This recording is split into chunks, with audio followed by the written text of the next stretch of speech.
Қайырлы күн баршаңызға, менің каналыма қош келдіңіздер. Бүгін сіздермен осындай қытырлақ қияр жасайтын боламыз. Мен жыл сайын осы әдіспен қытырлақ қияр жасаймын.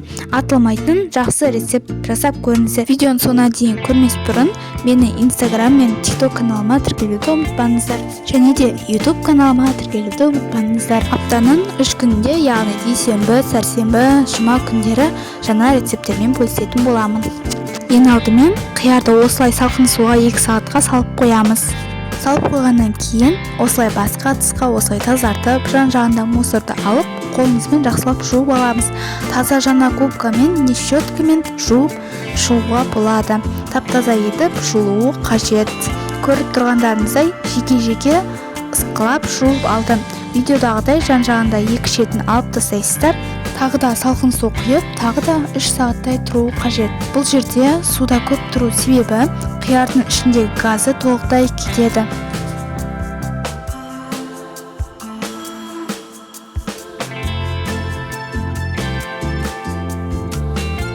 Алдын ала банканы да стерильдеп булап аласыздар.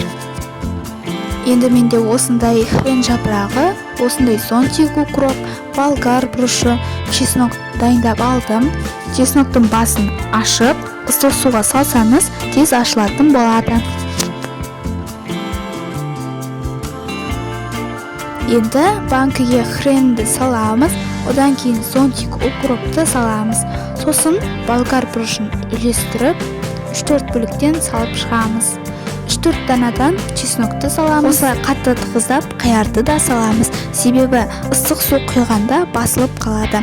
Қиярды таңдағанда кішкентай жіңішкесін таңдау қажет.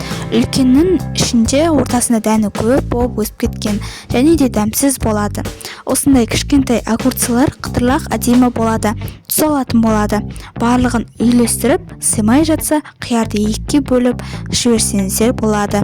Лавр жапырағын 1-2 данадан және де түйіршік қара бұрышты ең астыңғы бөлігіне саламыз. Мен ұмытып, соңында салдым. Негізі бастапқыға салған дұрыс.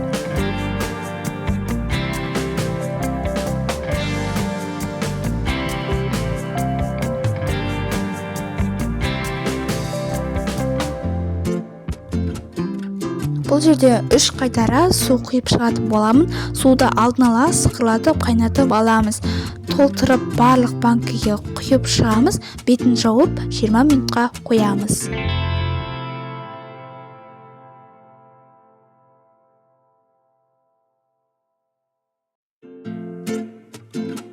20 минут өткеннен кейін суды төгіп тастайсыздар. Бұл суды екінші қайтара қолданбайсыздар. Тағы да су қайнатып, барлығына толтырып құйып шығамыз. Тағы да 20 минут өткен соң, тағы да төгіп тастайсыздар. Тағы да басқа су қайнатып қоясыздар.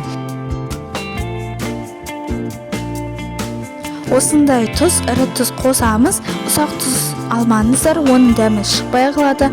2 литрге 2 ас қасық тұз толтырып саласыздар. 1 литрге 1 ас қасық, 3 литрге 3 ас қасық қосасыздар. Енді қант қосамыз. 1 литрге 1 ас қасық, 2 литрге 2 ас қасық, 3 литрге 3 ас қасық қосамыз. Енді атылмас үшін аспирин қосатын боламыз. 1 литрге 1 дана, 2 литрге 2 дана, 3 литрге 3 дана.